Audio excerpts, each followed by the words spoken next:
क्योंकि मृतः च अल्प दुखायम, मर जाएगा तो ज्यादा दुख नहीं होगा, 1 महीने 2 महीने 1 साल तक दुख रहेगा, फिर खत्म हो जाएगा। लेकिन अगर दुष्ट लड़का है तो यावत जीवम जड़ो दहेत, सारा जीवन कष्ट देता रहेगा, नहीं देगा। जब जब देखती होंगी बेटुआ को तो कलेजा फाट जाता होगा, नहीं कब सुधरी। हर दिन दुख होता है ना, पीड़ा होती है ना।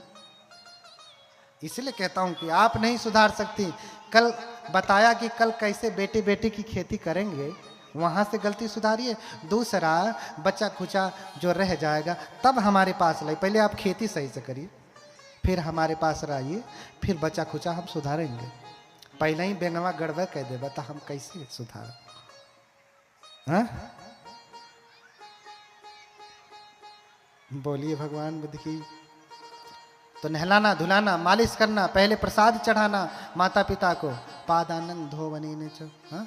बांधती नहीं कहे ऊपर राखें, गारी दे तो न मानस माके। उनकी बात हमेशा ऊपर रहनी चाहिए। गाली पकड़ भी देवें तो भी बुरा नहीं मानना चाहिए। क्यों? क्योंकि इनका गाली भी अमृत हो जाता है। अरे तुम तो गाली उसका भी खा लेते हो जिससे अभी 4 दिन के लिए मिले हो, कहते हो फनवे से बतियाते हो, बार बार फोन आएगा, कहे अरे तू क्या मुझे बार बार फोन करता है, ये है वो है, कुत्ता कमीना न जाने क्या क्या बनाएगी। तो फिर कहेगा अरे तुम जब बोलती हो ना तो फूल झड़ता है, फूल बाहर आ जाती, घटा छा जाती, समा बंध जाता। अब मम्मी पापा बोल दें तो गोली लग जाती है। जिसने पाला पोसा इतना बड़ा किया, अरे जिसकी दी हुई मोबाइल से बतिया रहा है उसी की वाणी उसे कड़वी लगती है। ऐसा बेटा ना पैदा करिए। इस बेटे को सिखाइए कि ऐसा करना ठीक नहीं। बहुत बात है, बहुत कुछ कहना है, बहुत विलंब हो रहा है। माता पिता के ऊपर तो मुझे लगता है कि आप 3 दिन की कथा माता पिता के ऊपर भी पर्याप्त नहीं होगी। मुझे कहना होगा तो 3 दिन भी कम पड़ेगा। अगर मुझे माता पिता की महिमा बतानी हो तो 3 दिन कम पड़ेंगे, 3 दिन। और 3 दिन में हम बुद्ध चरित्र कैसे कहें जो अथाह सागर है। तो कम से कम अगले वर्ष के लिए आप बड़ी कथा लगाएं। तो आज मैं आपसे जाते जाते कुछ वचन लेकर के जाना चाहता हूं। पैसा नहीं मांग रहा हूं। धर्म सुना है तो दक्षिणा दो। क्या दक्षिणा? हाथ उठाएं कितने लोग हैं जो लाल साग खाना बंद कर देंगे। जल तोरई, पक्षी फल सब एक के साथ हाथ उठाएं, वचन दीजिए। माताएं, मांस मछली कितने लोग खाना बंद कर देंगे? समझ में आ रहा? हाथ उठाएं, हमको वचन दीजिए, वचन। देखिए, वचन देकर के अगर पालन नहीं किया तो जान लेना बड़ा नुकसान होगा। हम कोई ऐसे वैसे नहीं है, हम बड़े अच्छे भी, बहुत खतरनाक भी हैं। हाँ, और जितने भंते हमारे बैठे हैं ना कम उम्र के, ये सब खतरनाक हैं। अगर गलती करेंगे तो बहुत बड़ी सजा है। देखिए, हम छोटे हैं, उम्र में कम है, ऐसा समझ करके कभी व्यवहार मत करना। भगवान बुद्ध के समय की घटना है, लंबी कथा है, 60 में बताता हूं कि 4 चीजें कभी छोटी नहीं होती। कौन कौन सी 4 चीजें? चत्तारो खो महाराज दहरा तो न उन्या तब्बा। 4 चीजें कभी छोटी नहीं होती। कौन? अग्गी खो महाराज दहरा तो न उन्या तब्बा, उर्गो खो महाराज दहरा तो न उन्या तब्बा, खतियो खो महाराज दहरा तो न उन्या तब्बा, भिक्खु खो महाराज दहरा तो न उन्या तब्बा। ये 4 चीजें कभी छोटी नहीं होती। कौन कौन? अग्नि छोटी है ऐसा समझ करके व्यवहार नहीं करना चाहिए। अच्छा, बड़ी सी आग लगती है घर में तो कोई आग का गोला फेंक जाता है कि छोटी सी चिंगारी से ही लगती है? हाँ? तो इसलिए आग छोटी है ऐसा समझ करके व्यवहार करेंगे। अरे छोटी सी आग क्या कर लेगी? तो भैया खोलो गैस सिलेंडर, मारो माचिस, क्या कर लेगी पता चल जाएगा। हाँ? तो आग छोटी है ऐसा समझ करके व्यवहार नहीं करना चाहिए, क्योंकि जितनी भी बड़ी आगे हैं उस छोटी से ही पैदा होती हैं। और उर्गो खो महाराजो धरा तो न उन्या तब्बा। सांप छोटा है ऐसा समझ करके व्यवहार नहीं करना चाहिए। अच्छा, बड़ा वाला अजगर ज्यादा विषधर होता है कि कौन सा वाला? छोटा वाला ना। तो छोटा है ये क्या कर लेगा ऐसा समझ करके व्यवहार नहीं करना। कुछ तो बहुत ही छोटे छोटे होते हैं, अंगूर भर, वो काट लें तो लोग कहते हैं कि लहर ही नहीं आती है ना। खत्तियों को महाराज दहरा तो नौनिया तब्बा। राजा छोटा है ऐसा समझ करके व्यवहार नहीं करना चाहिए। क्यों? क्योंकि कम उम्र का राजा है तो ज्यादा सोचने समझने की क्षमता नहीं होती। क्यों? क्योंकि जवान लोग कहाँ ज्यादा सोचते विचारते हैं। बूढ़ा होगा 50-60 साल का, कोई फैसला देना होगा तो सोचेगा, समझेगा, विचार करेगा। जवान होगा तो अच्छा इसने चोरी की, फांसी लगा दो, गला काट दो, यही कहेगा ना। बूढ़ा तो समझदार होगा, सोच समझ करके निर्णय देगा। इसलिए राजा छोटा है, राजा की कुर्सी पे बैठा है, ऐसा छोटा समझ करके व्यवहार नहीं करना चाहिए, वो ज्यादा खतरनाक होता है। हाँ? और अंत में कहा भिक्षु को महाराज दहरा तो नौनिया तब्बा। भिक्षु यानी प्रवज्जित, भिक्षु को महाराज दहरा तो नौनिया तब्बा। भिक्षु छोटा है ऐसा समझ करके व्यवहार नहीं करना चाहिए। हाँ, छोटे छोटे बैठे हैं ना, ये छोटे वाले बनते लोग दिखाई दे रहे हैं ना, के ना दिखाई देता हूँ, दिखाई दे रहे हैं। ये छोटे छोटे बच्चे हैं ऐसा समझ करके व्यवहार नहीं करना चाहिए। हाँ? छोटा है ऐसा समझ करके व्यवहार नहीं करना चाहिए। क्यों? क्योंकि इनका ब्रह्मचर्य बल अधिक है। जवान भिक्षु का ब्रह्मचर्य बल अधिक है। बुढ़ापे में जो सन्यासी होता है वो तो पहले ही उसकी काम वासना सब कुछ पहले ही जीरो हो जाती है, वो क्या कुछ करेगा। लेकिन जवान है तो काम की वासना की अग्नि चलती है, उसके ऊपर धर्म का जल छिड़क करके भयंकर अग्नि को वो बुझाता है, उसका सामर्थ्य बड़ा। तो बताइए, जैसे कोई छोटी दूर में आग लग जाए उसको बुझा दे वो बड़ा, कि जो पूरे मऊ में आग लग जाए उसको बुझा दे वो बड़ा? कौन बड़ा? जो पूरे मऊ में आग लगे वही ना। इसी प्रकार से जो जवान भिक्षु होता है, कम उम्र का भिक्षु होता है, उसके भीतर वासना की, विकारों की अग्नि जलती है, लेकिन वो धर्म का जल छिड़क करके उनके ऊपर नियंत्रण करता है। तो इसलिए परम पुरुषार्थी, परम बलवान होता है। अगर नाराज हुआ ना तो अक्के दुई पीढ़ी ना है, न जाने कितना नक कटा, कन कटा, टेढ़ा मेढ़ा कुल पैदा हुए। हमने कल बताया ना कि पाप कटवाने के लिए आते हो ना, सब्बंग अपराधं क्षमतु में बनते। जब तुम्हारा अपराध क्षमा करने की क्षमता रखते हैं तो आप अपराध लादने की कितनी क्षमता होगी समझिए।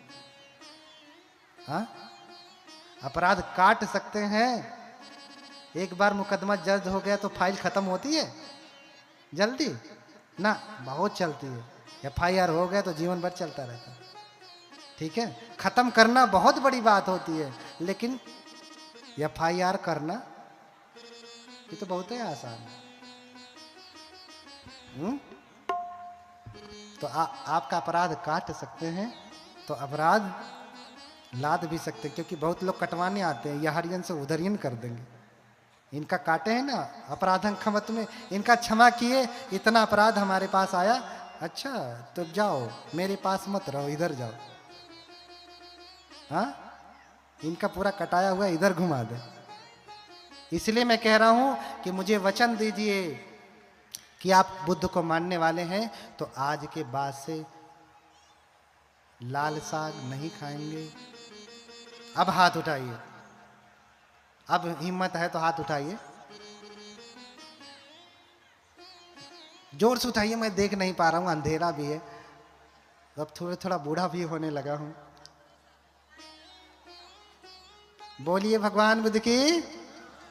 हाँ, तो कहे हैं तो पालन करना है। हाँ, कहे हैं तो पालन करना है, ये पहली बात। दूसरी बात, बुद्ध की पूजा करनी है। क्या करनी है? अपने घरों में बुद्ध को स्थापित करें। जब शांति के दूत भगवान आएंगे तो घर में शांति आएगी, पड़ोस में शांति आएगी, पूरे गांव में, मोहल्ले में, प्रदेश में, पूरे देश में, विश्व में शांति फैलेगी। तो पहले शुरुआत कहाँ से करनी पड़ेगी? अपने यहाँ से करनी पड़ेगी। ज्ञान का दीपक पहले कहाँ से जलाना पड़ेगा? अपने यहाँ से जलाना पड़ेगा। दूसरों को शांति तभी मिलेगी। इसलिए प्रण करें। कितने लोग हैं जो ये प्रण करते हैं कि अब से हम बुद्ध की पूजा करेंगे? बोलिए भगवान बुद्ध की। हाँ, जिसके घर में विहार ना हो, लोग करोड़ों करोड़ों की हवेली बनवा लेते हैं, लेकिन एक छोटा सा भगवान बुद्ध का विहार नहीं बना पाते, मंदिर नहीं बना पाते। उतने में पूरा पैसा कम पड़ने लगता है। हमसे मांग लेना अच्छा। हम जाएंगे कटोरा लेके मांग आएंगे सबसे, कहेंगे दो भैया, हाउ IAS अधिकारी होकर पैसा का कमी पड़त हो, हम मांग के दे देंगे, बनवा लेना। हाँ, तो एक छोटा सा विहार बनवाएं दाहिने तरफ अपने घर के, कि जो भी जाए उसको बुद्ध का दर्शन हो, शांति के अग्रदूत भगवान का दर्शन हो।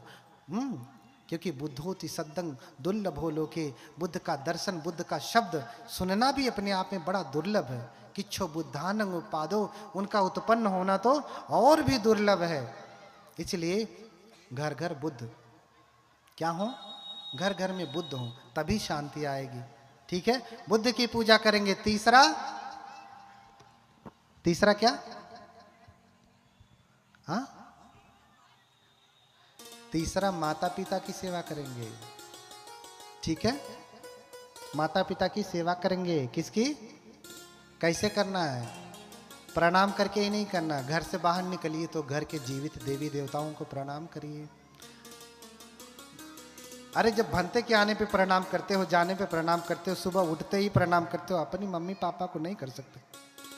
हाँ, भंते तो दूर के हैं। जिसने आपको जन्म दिया उसको प्रणाम करने में लज्जा आती है? हाँ, प्रणाम करिए। प्रणाम करने के बाद ये ना हो कि आज सुबह प्रणाम किया, दोपहर को गाली देने लगे। ऐसा भी नहीं, पूरा सम्मान। क्योंकि घर में देवी देवताओं का अगर अपमान होगा तो समझ लेना कि आपके घर में शांति का वास नहीं होगा। अक्सर लोगों के घर में कभी टेढ़ा मेढ़ा, हाँ, अंधा, ऐसा तैसा बच्चा पैदा होते हैं। लोग कहते हैं कि भैया गरीबी थी, न्यूट्रिशन नहीं मिला इसलिए टेढ़ा मेढ़ा हो गया। लेकिन गहरे से समझेंगे आप तो वो उसी गर्भ में क्यों गया टेढ़ा मेढ़ा पैदा होने के लिए? पुण्य करता तो किसी धनवान के घर में जाता ना। तो दोनों का पुण्य कम है, उसका भी पुण्य कम है, जन्म लेने वाले का भी पुण्य कम है। कभी कभी तो ज्यादातर तो धनवानों के घर में भी टेढ़ा मेढ़ा पैदा हो जाता। क्यों? क्योंकि उसका भी पुण्य कम है, उसका भी पुण्य कम है। इसलिए पुण्य अधिक से अधिक करें, अधिक से अधिक करें। हम यहाँ देखते हैं कि हॉस्पिटल चले जाए तो दुनिया लगती कि पूरी दुनिया बीमार है, सारी दुनिया बीमार है। यही बगल में जहाँ मैं रह रहा हूँ, श्रीलंका में जाइए, किसी भी हॉस्पिटल में जाइए, आपको कोई बीमार नहीं दिखेगा। इतना 50 ठो बेड हैं तो मुश्किल से 10 ठो पेशेंट होंगे। यहाँ 100 बेड है तो 1000 लाइन में खड़े हैं। हाँ, जबकि भारत में ही सारी दवाइयाँ बनती, यहाँ से जो है श्रीलंका भेजी जाती है। कोई बीमार हुआ तो यहीं से उपचार होता, यहीं पैदा हो रही तो भी यहीं सबसे अधिक रोगी हैं। कारण क्या है? बहुत लंबा कारण है, धर्म से जुड़ा हुआ है ना? धर्म से ही जुड़ा हुआ है। सुखार्था सर्वभूतानाम मता सर्वा प्रवृत्तयः सुखं च न विना धर्मा तस्मा धर्मा परो भवेत्। अष्टांग हृदय में, आयुर्वेद शास्त्र में, जिससे पूरा आयुर्वेद विज्ञान चल रहा है, अष्टांग हृदय में कहा गया। महर्षि वाग्भट कहते हैं कि सुखार्था सर्वभूतानाम मता सर्वा प्रवृत्तयः, सभी लोग सुख चाहते हैं और सुख प्राप्त करने के लिए सारा का प्रयत्न करते हैं, लेकिन वो जानते नहीं कि जो ये प्रयत्न कर रहे हैं, दवाई खा रहे हैं, ये जो दवाई बनाने वाले आचार्य हैं वो ये कह रहे हैं, वो ये जानते नहीं कि दवाई खाने से स्वस्थ होने वाले नहीं है। अभी तो कैसे स्वस्थ होंगे? सुखं च न विना धर्मा।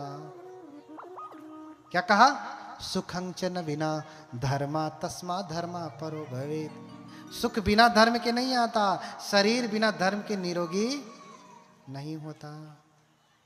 हमारे होम्योपैथिक के डॉक्टर बैठे हैं, डॉक्टर सिद्धार्थ, इनसे पूछिए, इनका होम्योपैथ कह रहा है कि सारी बीमारी मन से ही पैदा होती है। ठीक करना है तो पहले मन ठीक कर लो, बीमारी अपने आप ठीक हो जाएगी। हाँ, अब देखो हार्ट अटैक क्यों आया? क्योंकि मन में बहुत भयंकर पीड़ा हुई, हृदय संभाल नहीं पाया, कलेजा फट गया। लोग कहेंगे कोलेस्ट्रॉल बढ़ गया था। भैया कोलेस्ट्रॉल भी क्यों बढ़ रहा है? धर्म का पालन नहीं कर रहा। कबीरदास कहते हैं कि जूं जन बाढ़े नाव में, घर में बाढ़े दाम, दोनों हाथ उलीचिए यही सयानो काम। आप ही को क्यों शुगर हो रहा है, डायबिटीज हो रहा है, कोलेस्ट्रॉल हो रहा है? क्यों जाकर के संग्रह हो जा रहा है? क्योंकि संग्रह की वृत्ति है। मन संग्रह करना सीख रहा है तो बाहरवा नहीं हो रहा, तो कम से कम अंदर में शुगर इकट्ठा कर लेगा, कोलेस्ट्रॉल इकट्ठा कर लेगा, और फिर क्या बना देगा? बोली भगवान बुद्ध की। इसलिए बुद्ध कबीर भी यही कहते हैं कि ज्यों जन बाढ़े नाव में, घर में बाढ़े दाम, दोनों हाथ उलीचिए यही सयानो काम। जैसे नौका चलाते हैं ना, नौका में रिस रिस के पानी आता है, अगर आप उसे उलीचेंगे नहीं तो नौका डूब जाएगी। तो काम क्या है? नौका ठीक से चलती रहे तो पानी क्या करना है? दोनों हाथ उलीचिए, बाल्टी से उलीचिए चाहे हाथ से उलीचिए, लेकिन निकालिए, नौका को खाली करिए। खाली नहीं करेंगे तो डूब जाएगी। तो ज्यों जल बाढ़े नाव में, नाव में जल बढ़ता है तो ऐसे खाली करें। वैसे ही घर में बाढ़े दाम, घर में आपके क्या बढ़ रहा है? दाम। बहुत सारे लोग हैं धनवान, इस धर्म के आयोजन में उन्होंने अपना सहयोग नहीं दिया। गरीब लोगों ने तो बल्कि दे ही दिया, धनवानों ने नहीं दिया। 100, 200, 500, 1000 दिया होगा। करोड़ों की संपत्ति धर्म के लिए कितना दे रहे हैं? हाँ, अहिरन की चोरी करे और करे सुई का दान, ऊंचा चढ़ के देखता केतिक दूर विमान। अहिरन माने निहाई होता, अहिर जाति मत समझिएगा, अहिरन माने निहाई, जिस पे रख के पीटा जाता है। तो जो इसे जाति से ना जोड़िएगा। बोलिए भगवान बुद्ध की। तो आप लोहार के पास जाएंगे, उसकी निहाई कितनी बड़ी है? बहुत बड़ी है। अगर उसकी निहाई से सुई बनाना हो तो कितनी सुई बनेंगी? लाखों। कितनी? लाखों। कहते हैं कि लोग कमाते कितना है? निहाई जितना। दान कितना करते हैं? सुई जितना। अहिरन की चोरी करे, अभी चोरी ही तो है। समह सब कर भाग सम, सममह सब उपभोग, उपभोग ही पर भाग जे चोर अहाँ ये लोग।